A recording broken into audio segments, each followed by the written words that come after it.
thank you so much, man, for sitting down to talk to us. I just want to say up front, loved the show from what I've seen of it. It is incredible. I can't keep. I'm so excited for people to watch it. And I mean, you just have one of the most impressive careers. I just gotta say up front, directing both Scooby Doo and Batman: The Brave and the Bold, and Batman versus Teenage Mutant Ninja Turtles, and now X Men '97. You're living the dream. Yeah, I'm pretty grateful to be able to have all of my toys and play with them too.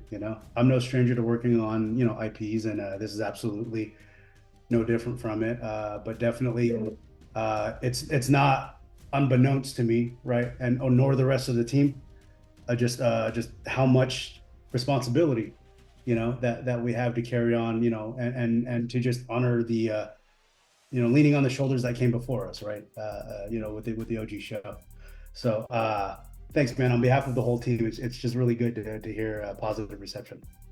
I mean, I've got so many questions to ask you, and I know I've only got a little bit of time, so I want to just jump into it because I got to pick your brain on so much. The first thing I have to ask is, the animation is, to use an X-Men adjective, astonishing. And it is. I'm curious because I was doing research and I haven't seen like a specific like description of what the animation style is. Because watching it, I was like, is it 3D models rotoscoped with 2D animation? How would you guys describe the look of the show? I am happy to clarify this up. This is a 2D hand animated show. Our overseas vendor, Studio Mir, they are just that good. Combined in tandem with our in-house animation team, led by Jeremy Polgar, with our effects lead, led by Chris Graff, down to our compositing lead, led by Ashley Phillips, and our production design, led by Anthony Wu, and all of their encompassing teams that we all work together to bring you what we get. It really is a unique style, right? Because we do have to stay relevant, and look, at the end of the day, animation is just raising the bar so much what you can do visually right now. Animation is getting a lot of respect for the medium that it is, right? It's not just a children's medium. It's another form to tell stories, and it's another form to push what can visually be done. So all of that being done right now, we need to stay relevant to that, right? But also stay in that 90s sandbox that we know and love and remember. So working in tandem with the team was really about finding, what's been ingrained from Scripps, and those initial vision from day one, to encompassing that visually, and where those parameters, where those sandbox parameters lie.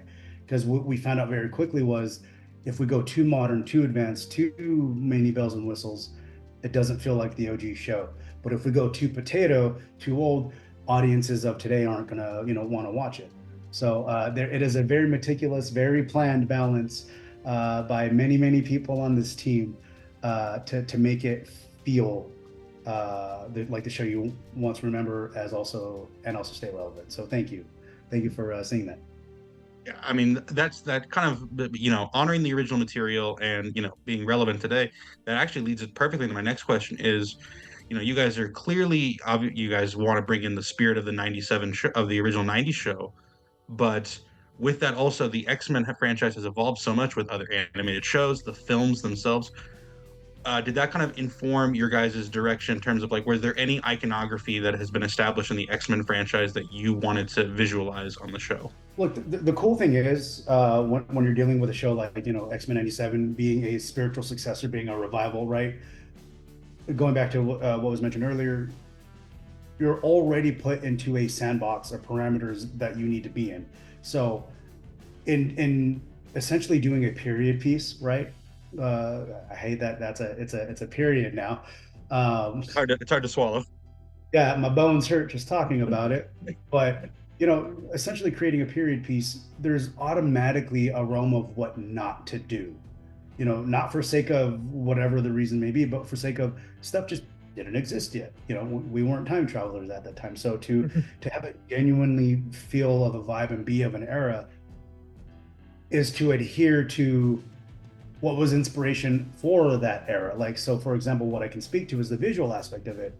When I was initially brought on board, my initial philosophy was like, all right, let's look at stuff, between 96 and 98. What was considered cinematic at the time?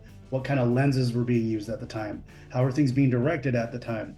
What was being done in TV animation? What was being done in anime? what was being done in feature animation, what was being done in live action, taking all of those parameters and finding out what those commonalities were and figuring out, oh, that's our place to start. Understanding not just, it's so easy to do something retro and just go, oh, filtered, done, it looks old, that's fine, right? The team and myself, what we really wanted to do was just go a step beyond that and truly understand why things look the way they look, to understand the process. Like, just case in point, no matter what you did on a show back in that era of broadcasting, it all went through a VHS broadcast channel. At the end of the day, it all went through broadcast on VHS. So that's automatically going to put some sort of zhuzhing all over the lens, over the video, and it's just kind of finding out why that happened and understanding, not just the look, but understanding why it happened and learning, oh, that's the realm that we can play in. So that's why it feels genuine. It feels like the show you remember, but it doesn't hit you over the head, and it leans in also to the high octane action when we get a little modern on you. Yeah, you can definitely see a lot of those influences, especially the anime influence in that Sentinel fight, which since you guys have put that up on Rotten Tomatoes, watched it 100 times. Yeah. Oh, yeah. Also, shout out to board artist on that one. Jalen Harden absolutely killed it on that sequence with the Sentinel Graveyard. So I'm just happy that the world gets to finally start watching what he did. So good. And then the other thing, the X-Men animated series was kind of famous for sneaking in little Marvel cameos or references.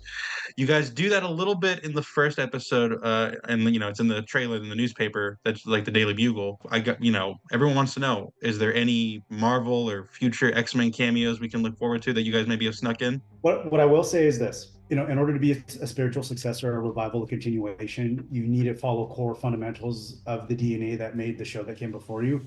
And in this show that came before us, X-Men, they were the MCU before the MCU became the MCU, right? They are a big reason why, at least for me, I found out about derivatives of the team, X-Corp, X-Force, right, X-Factor, by just based on characters that they introduced. As such, that's true, right? For that being so true for the original show, in order for us to follow suit, in order for us to pay real tribute and to do justice on continuing storytelling, we should follow suit. So that's what I can say as far as that goes. And just I encourage you and others to watch this show and keep an eye out. That's great. I guess I just have one last quick question: is the Gail Simone just retweeted the hashtag #MyOneXmen, asking people who their favorite X-Men is. Who's your favorite X-Men? Man, that's hard because it's a loaded question because that changes based on the day or the week of what's going on. I don't know what character I'm working on or what scene or what episode. But my core fundamental childhood, my three: Storm, Gambit, Wolverine. That's who you got. Jake, thank you seriously so much for sitting down and talk with us. And I'm excited for the show, and I'm excited for the world to see it. You guys have done a great job with it. Awesome. Thank you, Richard. On behalf of the team, we really thank you. Hope you have a good one, man. Thank you so much.